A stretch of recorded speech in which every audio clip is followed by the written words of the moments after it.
Dr.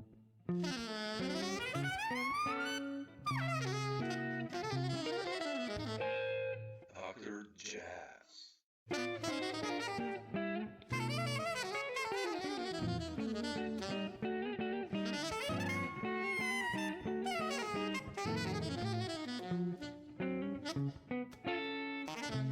I've listened to some on YouTube to some footage, like on Live at Monks and Jazz in the Now, and like there's whole gigs that you did recently, and is it new material that you guys played? And I've read that you're preparing a new record as well, which I'm like, yeah.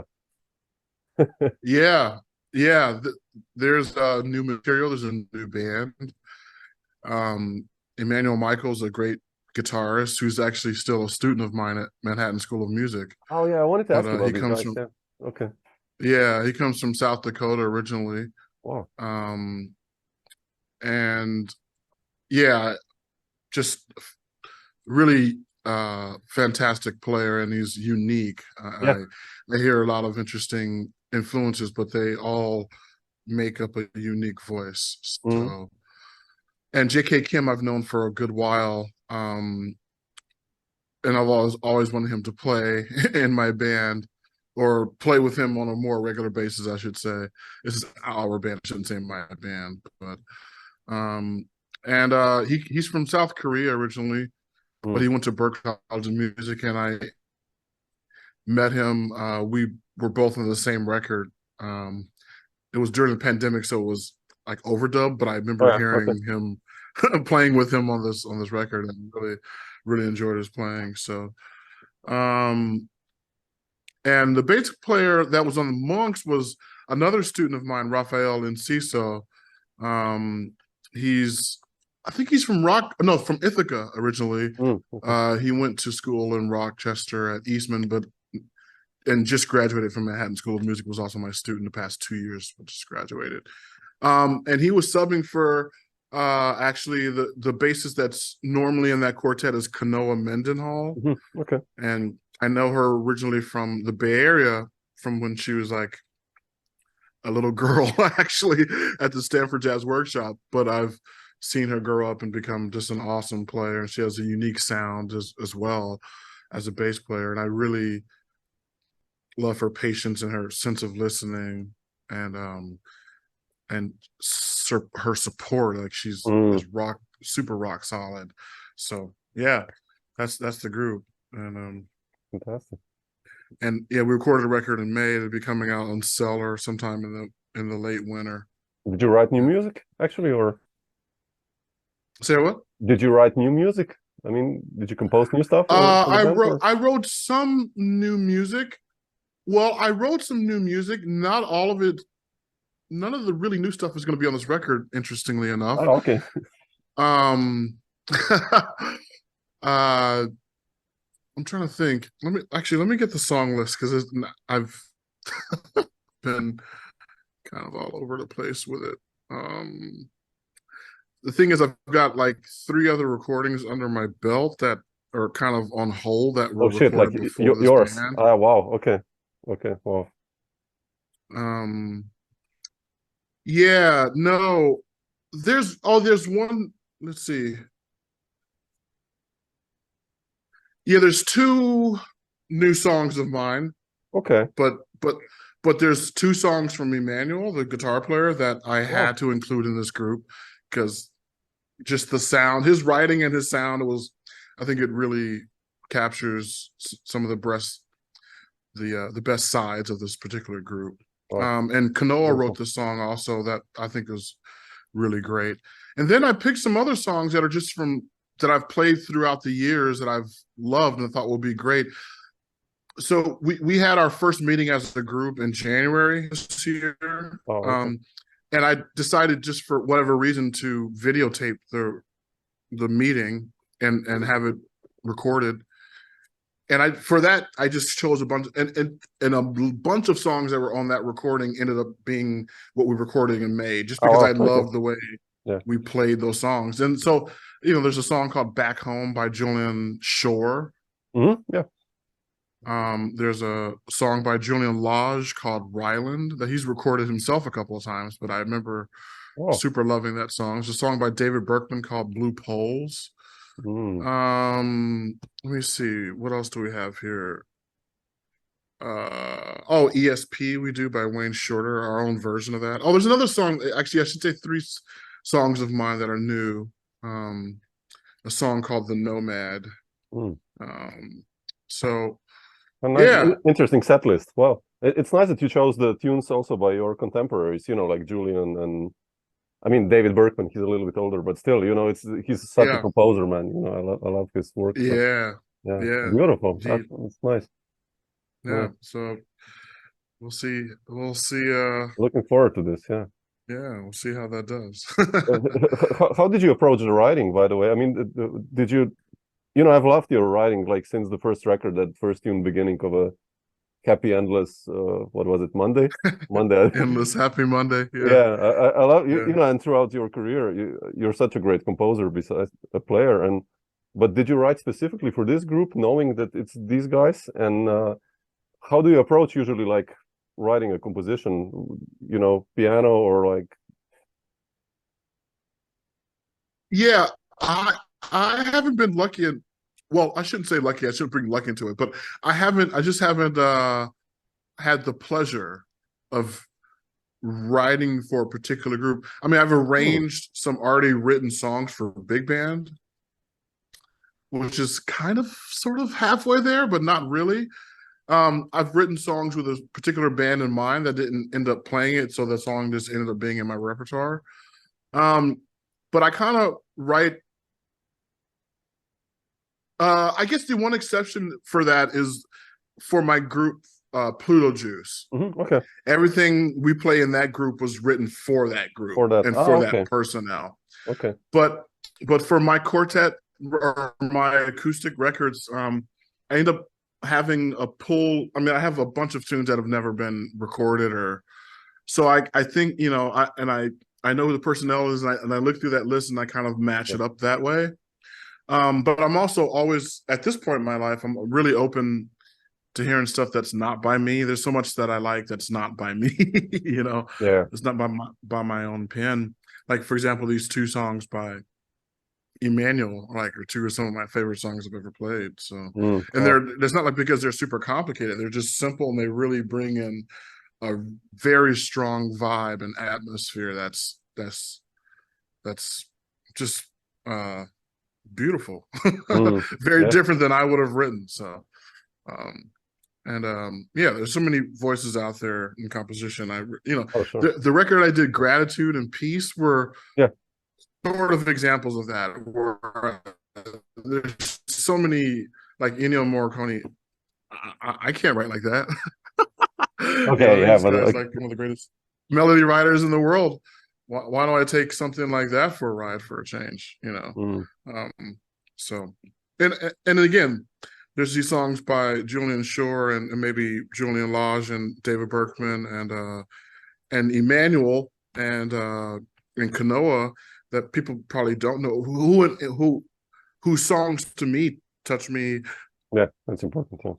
As deep of a level as those other composers that may be way more famous for whatever reason. So no, but you mentioned melody. I mean, I don't know, when I listen to your music, when I listen to Pluto Juice a lot, there's like this element of rhythm that's always present. I mean, in general in your music, I think rhythm, but also the melody. Like, how do you approach a composition? I mean, like, I know you said it varies, but like, where do you start usually? Like, with do you get some harmonies going on and then compose a melody, or sometimes start the other way? Or well, I have many different ways that I compose. If I can just take you through a real brief history. Oh, please, yeah. In the beginning, I used to love chord changes, like All the Things You Are. I mean, I was literally just playing that a second ago on flute. Still, like, to this day, I mean, I just love chord changes, right? So my writing was always chord changes, and I would just gruel over what melody. So then someone alluded to me that Wayne Shorter writes melody first, whether that's right or not. That was what was told to me. Okay. So then I started thinking about writing from that perspective. And since it wasn't the thing that came natural to me at first, it became the thing I needed to focus on the most. But then I realized that my rhythm wasn't as strong as I would like it to be. By that point, I was starting to play with like Lionel Uweki and learning way more complicated rhythms than I was used to. Yeah. And people were starting to play odd meters stuff at Berkeley, which I wasn't used to. So that kind of rhythmic stuff started to get more into my writing. I would write, a challenge for myself to write a song in this particular meter or whatever. So all that to say is at this point, I try to write from different perspectives. Sometimes the rhythm comes first. Sometimes the bass line or bass ostinato might come first, or maybe the bass part from beginning to end comes first. And I challenge myself to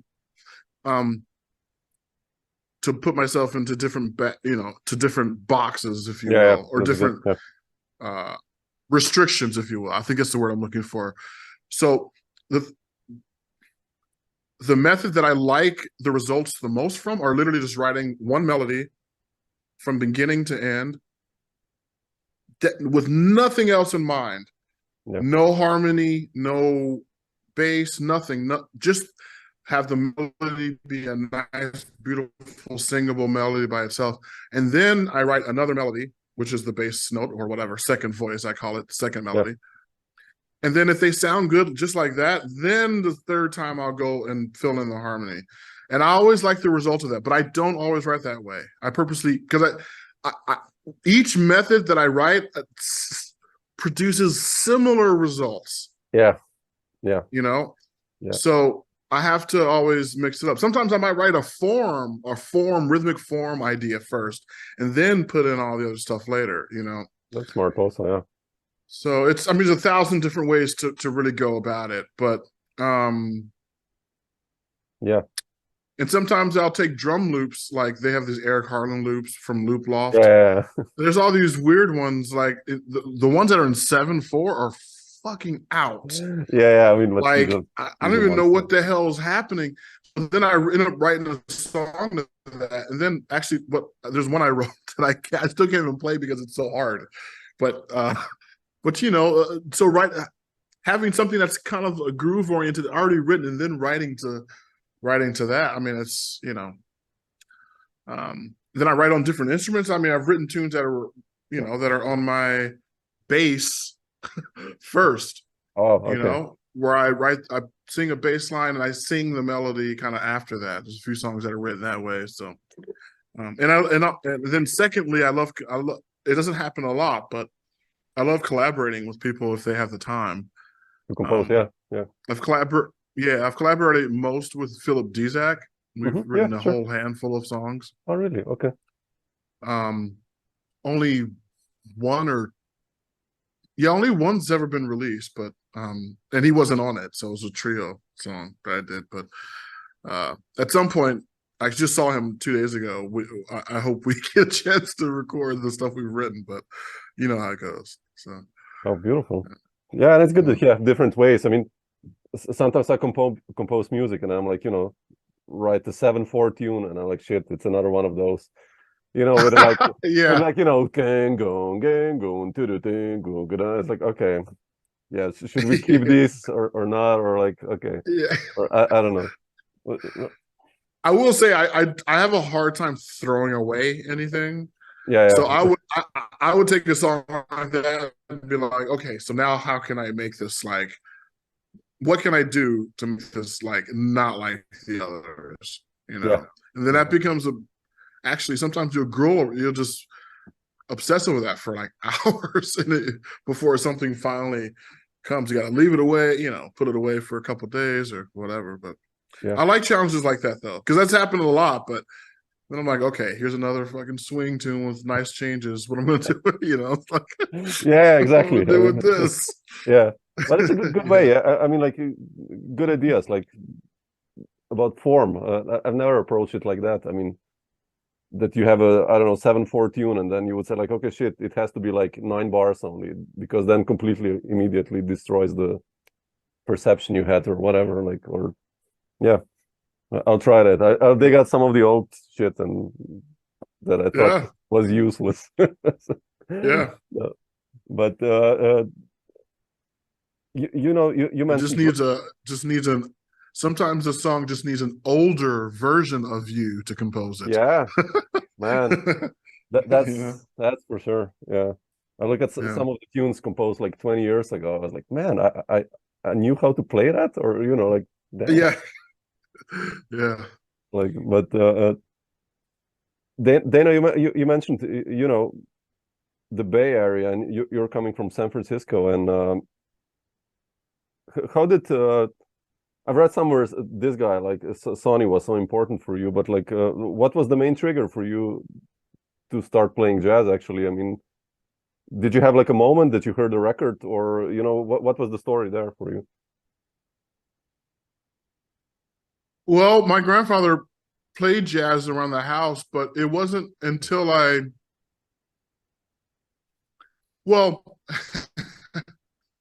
there's this whole thing in jazz about what's called jazz, and is Kenny G jazz? So there was that kind of music that I heard first, like Kenny G, and I should say Grover Washington Jr., to be honest, was like my real cat in that world. The originator of what some might call instrumental pop is what my grandfather called it, actually, with no dissing intended. Although I could see some young cats thinking that's a diss, but like what we call acoustic, like I don't know, mainstream. I don't know if you straight ahead, whatever you want to call it. Yeah. My grandfather called it straight ahead, but it was Sonny Rollins' The Bridge. My father bought me that, I don't know, 3-4 weeks after I started playing saxophone, because someone told him that Sonny Rollins was like someone that was important, and he bought that record. And it didn't take at first, but it was the only thing I had, right? It was the only record that he bought me that was like new and right after I started playing. So after a week though, I'm only listening to that, like, I started to realize there's some really deep shit in this, you know? So that's kind of where it started. That's where the bug started, is with The Bridge, and it's still my Desert Island record. Man, that's yeah, one of the best there. Did you then start to explore other players? I mean, like, of course, going through history and going to like one generation before you, even like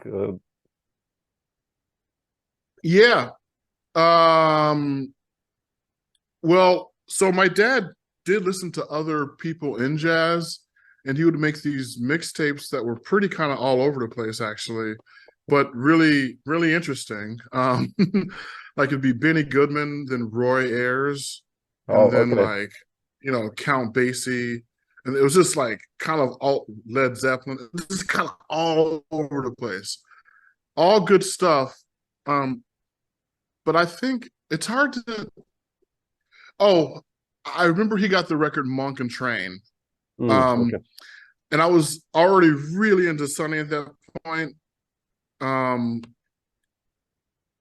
So I appreciated the Train, but it wasn't the Sonny that I was really into at that moment. You know, it's funny how your taste changed through the years, but it wasn't until like maybe 4 or 5 years later when I was 17 when I heard Kind of Blue. So that was, and I heard Kind of Blue and Giant Steps the same day, and that was when Train kind of like hello became like quite a big influence. So I was obsessed on him, and I always say I OD on these guys for like a good while, maybe sometimes a year, sometimes 2 years, depends on who the player is. But I definitely OD'd on Train for a long time. Oh sure, well that's and still do. I'll take a week, a year where I kind of just OD again, but I can't. I have to. It destroys my own like self-worth as a player if I listen to him like for too long. So, and Brecker's another one of those guys. Mark Turner's another one of those guys. Ralph Moore. People don't. Oh man, I love Ralph. Yeah. He's a huge hero of mine. A lot of guys who don't have as much of who, or at least at that point, didn't have as big of a catalog, but I listened to a lot, like Chris Cheek, sure. Seamus Blake, and Matt Otto. I don't know if you know this cat, Matt Otto. And I'm probably forgetting many players. Cats, but that goes. Yeah. You mentioned Brecker. Was he the guy? I mean, like on Pluto Juice, you're like killing it on the Eevee, and was he the first guy that you heard playing that instrument, or like how did that? No, thanks for asking. It reminds me that I'm forgetting someone I OD'd on was Bob Mincer. Oh man, oh sure. Oh, okay. So the Yellow Jackets come from Berkeley High. I mean, Yellow Jackets is Berkeley High's mascot. I don't know if that's the reason they picked that name as their group, but a couple of them did live in the Bay Area, and Will Kennedy went to Berkeley. Anyway, I remember hearing those guys when I was in high school, and I was really influenced by that. But it wasn't until later that summer when I heard them at the Monterey Jazz Festival, and they were just warming up, and Mincer brought out the Eewee and just was kind of test driving it, sound checking it. Yeah. And he went from the top to the bottom, and that was it. I was sold, immediately sold. Like, I was like, my mouth was on the ground. I didn't know anything existed like that. So I went to Berkeley a year later, and they had an Eevee class. Like, lo and behold. Oh, really? Oh. This guy, rest in peace, Paul Wagner, was the guy who taught that class. And I took it for 2 years. But I didn't actually buy my own Eewee until 2007. And it stayed at home for 5 years while I try to get used to it. And eventually it's made its way out. But, everyone, I mean, Bob's got his own way. Everyone who plays the Eewee has a unique way of playing it. There's no two players that play alike on that instrument. That's true. I don't know if you know Patrick Bartley. He's also a great Eevee player. Mark Shim. I love Mark. Seamus. Mark Shim. Man. Yeah. And he don't call his an Eewee. He'll tell you it's a wind controller. It's not an Eewee. So he's got obviously a unique voice. There's this guy, Itai Wiseman. I don't know if you know him or not. He's out in Europe. No. He's out in Amsterdam, I think. Okay. He's got a whole Eewee podcast, which is really awesome. He's had Bob Mincer on there before. Really? Oh, okay. Yeah. It's a great dude. And so Brecker and Bob, they both had their. I mean, Bob's articulation is unique. That's what really makes him stand out as Bob on that instrument. And Brecker's technique was just on any instrument. I mean, saxophone too, but on Eewee was frightening. Yeah. So, and I go at it completely different, man. I need pedals. I need modulation in the sound. I need like all this other stuff. And, I don't have the chops of someone like Brecker, so I have a different approach. I have to have a different approach. No, but it's cool. You took it a step further. I mean, it's a very fun, unique instrument. Yeah. I love that. I don't know further, maybe just this way or that way. Different. Let's put it like that. Different. Yeah. That's cool.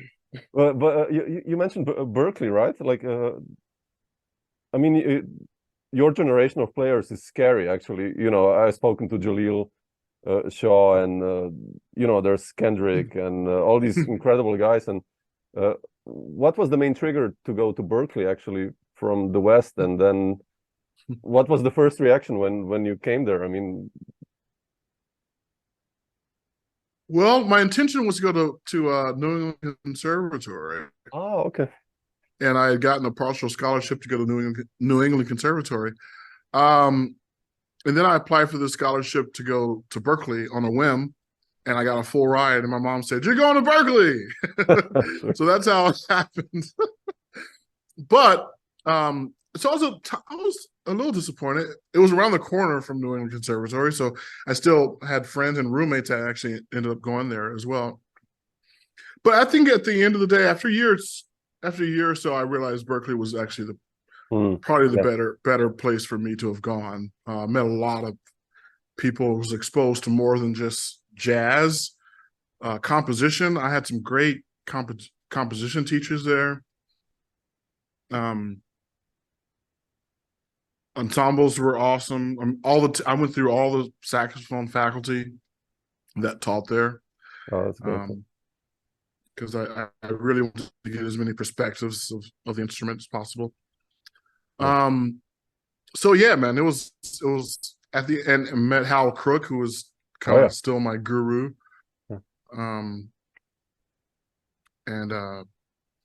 Yeah, had a great, unforgettable, life-changing experience there. Sure. I was ready to leave Boston when I did 4 years later. Then you went to New York, coming right? from California. Yeah. No, I went to Los Angeles after that for the Thelonious Monk Institute, which is what it was called at that point. Yeah. Oh yeah, well, Herbie's and Wayne's, right? I think or Herbie's was it? I think Herbie's. Yeah. Yeah, it's called Herbie Hancock Institute now, but Herbie and Wayne were the two that, and Terrence Blanchard were the three they auditioned us to be on the program and were part of the program while we were there. How was that like? I mean, amazing. Being around Wayne and Herbie. Unforgettable. I actually have,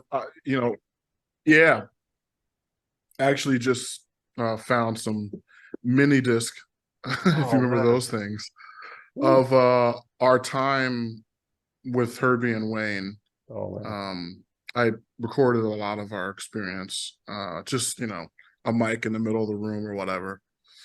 And I haven't heard that stuff since then, since like over 20 years ago. So I'm kind of going back through that stuff now. And it's quite, especially since we lost Wayne this year, it's kind of heavy to hear. It's really heavy to hear. As deep as I remembered. And interesting being more mature and hearing it with a deeper perspective, I think, than I did at the time when it was happening in real time. So but composition was huge from Terrence and Wayne both.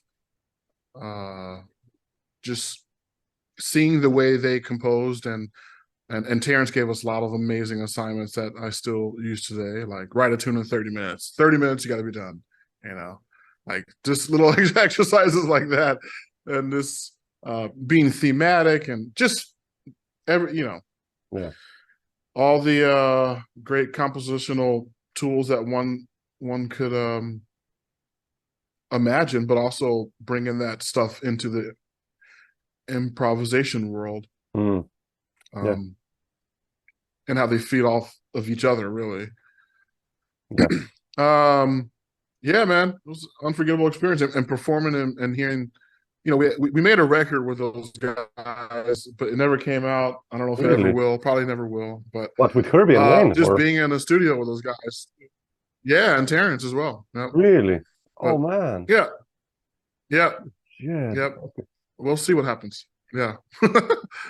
Nothing's happened yet. That was over 20 years ago. So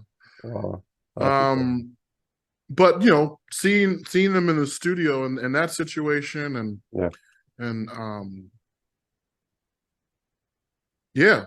stories. Oh my God. I'm hearing the stories, listening back to the people that are talking about that. I didn't even know who they were at that point. Sure. It's weird to stuff I definitely would have remembered if I knew who they were at that point. Sure. Anyway, it's just it's cool to hear this stuff. And Herbie's playfulness is and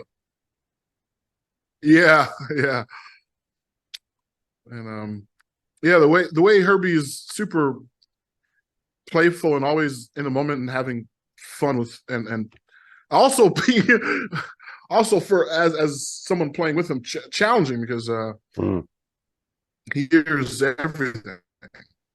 I mean, there's rhythmically, harmonically, sure. And he'll play something back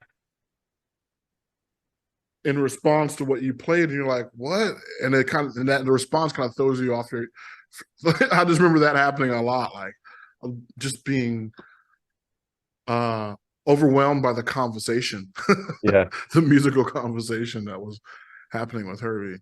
So again, I wish it could happen at this age where I was able to digest it a little bit more. But yeah. Oh, it's cool that you recorded it. I mean, that's amazing. Is all I can say. Yeah, that you recorded. That's so good. Just to, yeah, to check it back. And I studied for a bit with Scofield. I mean, who you played. I mean, I want to ask you about that record, and I listened to the other day. I had cassettes, and he was like, "Man, Samo, think like a saxophone player," and then, and stuff like that. Breathe. It's just, like make phrases kind of that make sense. And I was listening to those tapes, like we're playing Stella by Starlight and stuff like that, and like, man, I suck, man, like, and he's playing amazing, and he makes these comments in between, and yeah, it's like probably the same experience as you listening back to the Herbie and Wayne stuff and Terrence, and it's just so cool to hear that, like, I wish I jammed with him now, like with slightly brighter mind, maybe, but okay. More mature. Yeah. So, yeah. But yeah. But there's still lessons in there when you go back and hear them too. That's a great thing about it. Man, yeah. The lessons are still as strong as they were when they were spoken. Yeah. Yeah. But then I wanted to ask you, I mentioned Scofield now, but how did the Timeless Now happen?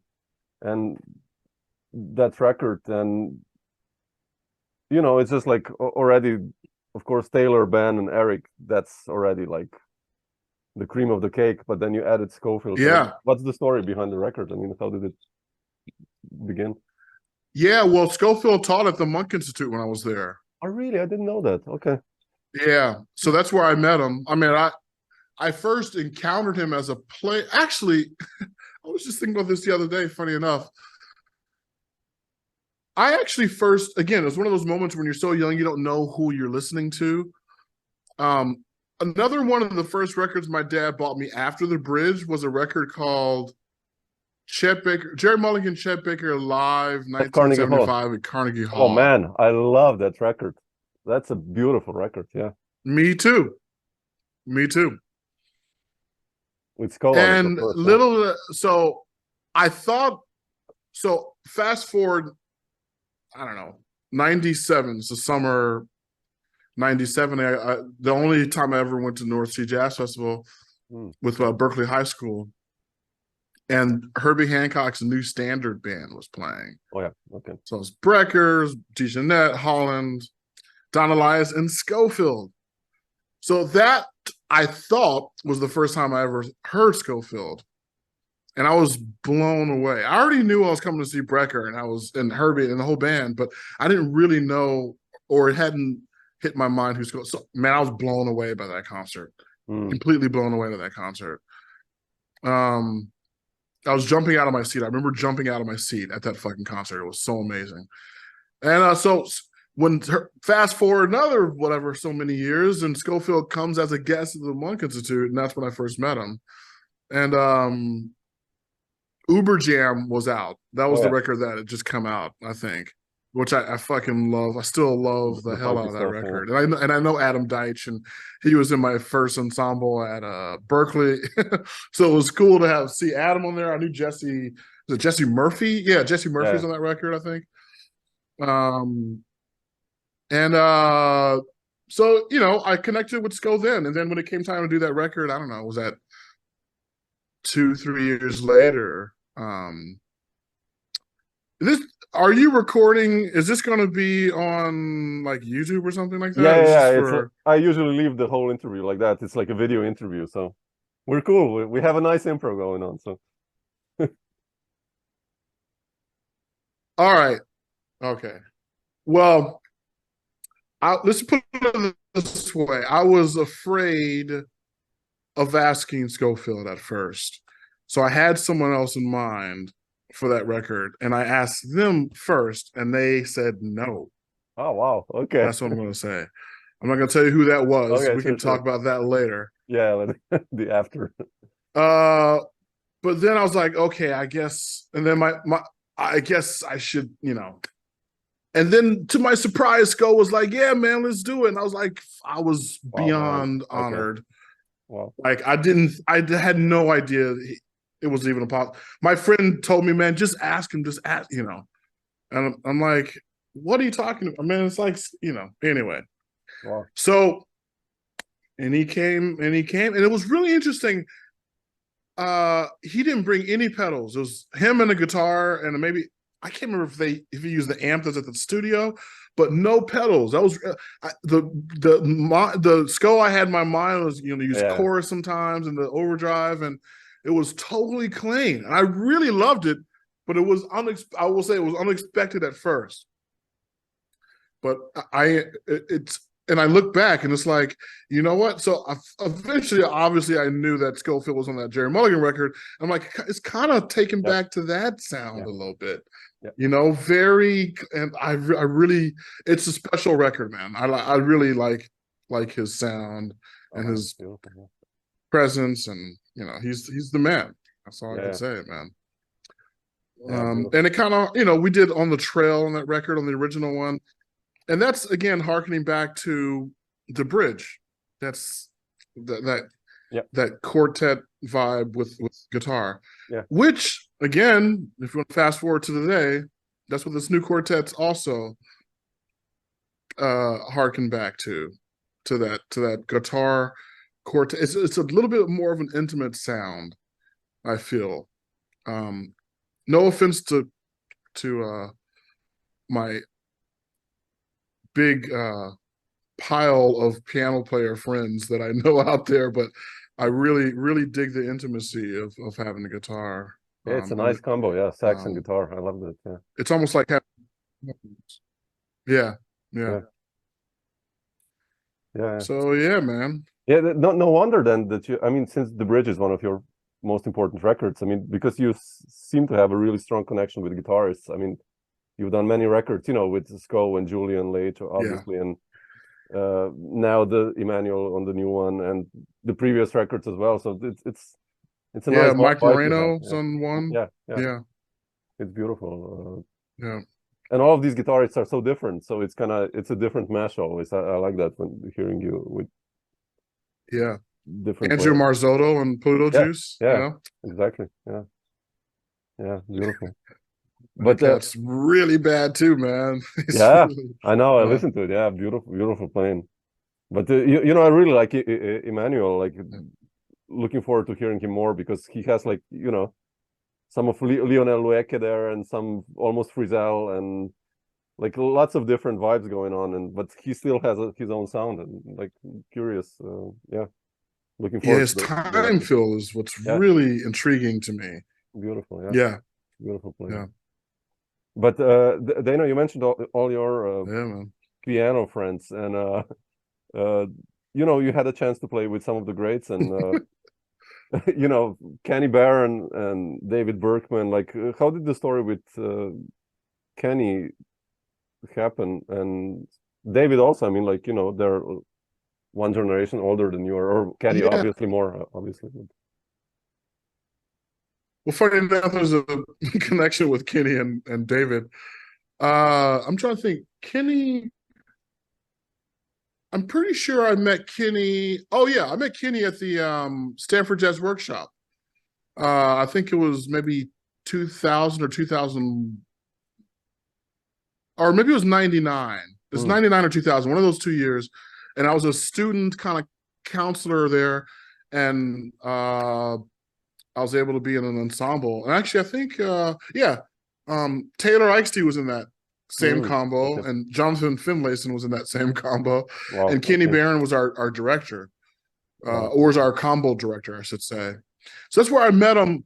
But then, again, fast forward to the now Herbie Hancock Institute, then Thelonious Monk Institute.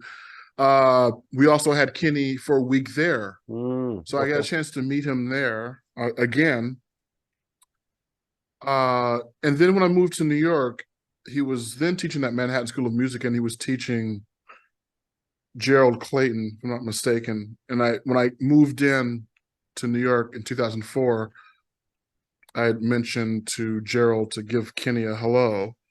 And a few weeks later, he called me for the first gig, and I've been playing with him pretty much ever since. Already On back and then. off, Oh wow, I didn't maybe know that. once, twice, 3 times a year. Wow, shit. Okay. Yeah. So 2000, yeah, I think 2005 or 6 was the first time I played with Kenny. Yeah, I have to dig back, but yeah. And I'll never forget the first time. I think it's Wanton Spirit is the record that I first heard of Kenny that I recognized and knew was playing, and it's got Roy Haynes and Charlie Hayden on that record, and so I knew that record and still know that record inside and out. So for me, it was a huge honor to meet him at Stanford, and then again at the Monk Institute. So yeah, man, and just a lesson every single time I play with him. Oh man, I can believe every that, time. The guy is so relaxed. There's so much history, and beautiful. He's a master for a reason. Yeah, of course. Yeah. Well, what about David Berkman? I mean, oh yeah, one of those gigs playing with Kenny at the Vanguard is where I met David Berkman. He came up to me and introduced himself, and and I've played on and off with him through the years since as well. I think I'm on 1 or 2 of his records. I'm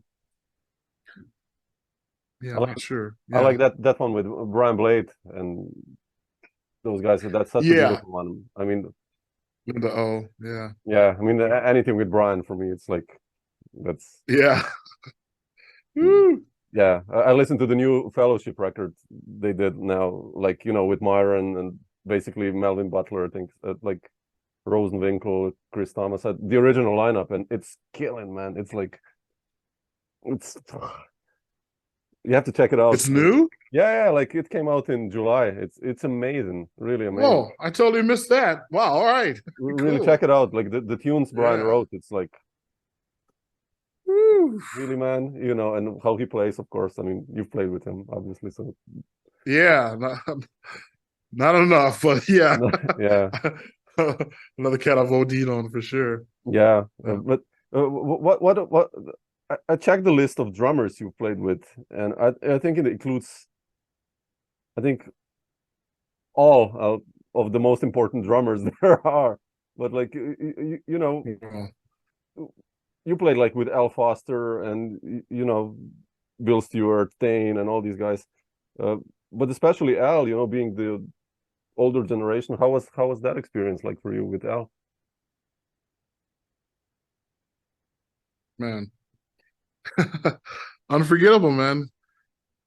All those gigs, I remember every gig I've done with Al. It's hard to, because the cat is such a unique player. And I know I knew his sound so well before I ever started playing with him, just from all the albums. So for me, it was a little surreal to get to play with cats like that. But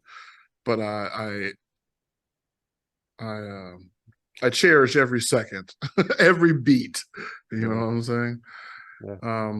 And Idris Muhammad, I had a chance to play with too before he passed. That how did that happen? Really unforgettable experience. I'm on a record with him, Will Blades. I don't know if you know Will Blades. He's a great B3 player. He lives in LA now, but he was in the Bay Area at that time. Chicago originally. Yeah. And we did a handful of gigs with Idris in California and in Chicago. Oh, I didn't know that. And with Dr. Lonnie as well. I believe it or not, I played with Dr. Lonnie and Idris at the same time. It was unforgettable stuff. Unforgettable shows at the Boom Boom Room in San Francisco.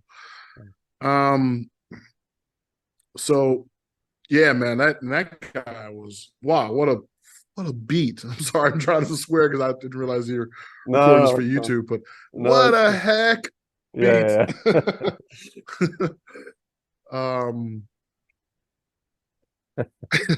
There's like, you mentioned Scofield before, like that tour or record that Idris did with Sco? Hand Jive, I think it's called. I saw it. Hold on. Yeah, hand jive. That's right. Actually, you know, the first time I saw Idris was with Brecker, Ah, to really? believe it or not. The record I think is called "Time Is of the Essence," where it has three different Oh drummers. shit! It's Yeah, like yeah, Elvin, yeah. Tane, Alvin. and Bill Stewart. Yeah, yeah. But on the tour was Idris and Adam Rogers on guitar, Really? I didn't know and Larry Goldings, who's on the record. Right. that. Yeah. Yeah. And I've got, you know, I got bootlegs, but I shouldn't Man. say that. But yeah, unforgettable experience. Yeah. Yeah, it's Yeah. I have Unforgettable. Um, yeah, Idris. I mean that man. What a group. Yeah, yeah. That was and super, man. Beautiful. Yeah. Then yeah. I also wanted to ask you. You know, you're mentioning like the new record is coming out on Cellar, and what about your label, Contagious? Are you still doing that? I mean, and how did you decide to go that way? Also, like making your own label. Yeah, it still exists.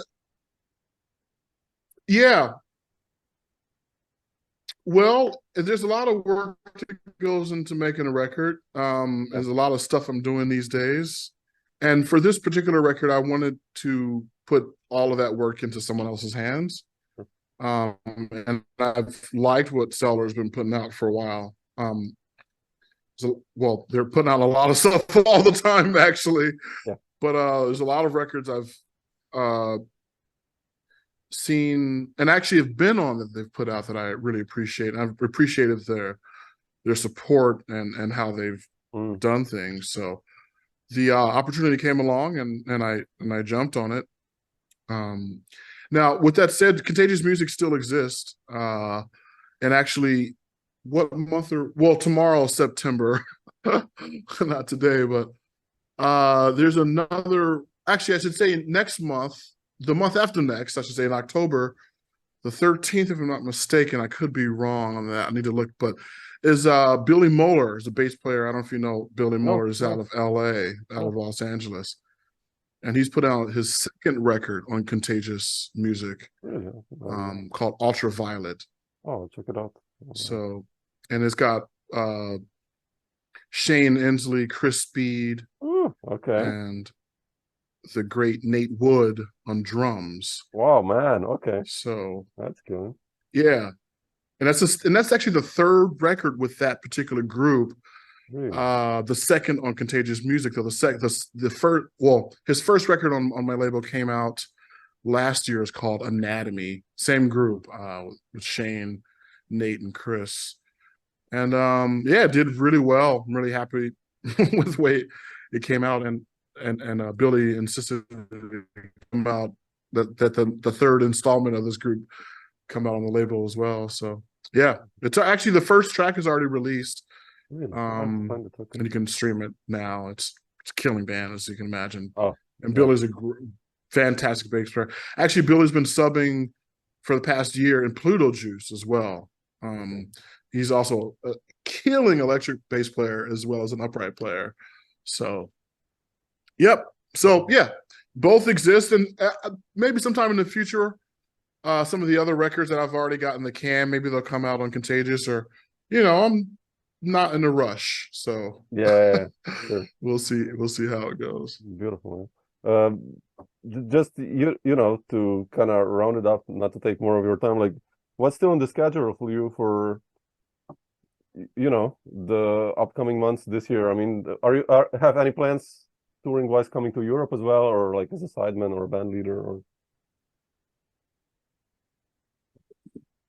yeah, I was just there with a group called the Lux Quartet. I don't know if you saw that. I was in Saalfelden, really? Austria. Oh they have shit! a jazz festival there. Yeah, Myra Melford, right? And who else? Yes, exactly. Yeah. So it's a quartet with Myra Melford, Allison Miller. They're the kind of co-leaders of the group, and me and Scott Colley are also in the group. And we've all written and contributed music for the group. And yeah, that was our first time playing in Europe, but we're coming back for a week or two in March. Oh, fantastic. So that'll be the next time I'm in Europe. and I'm kind of hanging low until then. I got some things on the West Coast in February, but until then, I'm teaching, doing some writing, getting my my mixing together. Yeah. I'm doing a lot of mixing and learning how to mix and master, and really enjoying diving into that process. So I'm hearing all my favorite records with completely different ears at this point, which is beautiful. And doing some teaching, of course, as I have been for the past maybe 5-7 years at Manhattan School of Music and William Patterson University. So, yep. Wow, beautiful, man. Well, I hope to catch you in March next year, if not before. If you're in Austria or somewhere close to me, I'll definitely pull you by your shirt and nag you. Yeah, it'll be all around. Yeah. Yeah, Cool. awesome. Awesome. Cool, man. Yeah, man. Okay. Thanks so much for taking the time. I appreciate it. So Absolutely. Yeah, now we'll just stop and then you'll tell me. Thanks for inviting me. Appreciate the conversation. Now we'll stop and you'll tell me who's the guitarist you wanted to initially. But cool, Who man. do you think it was? Yeah.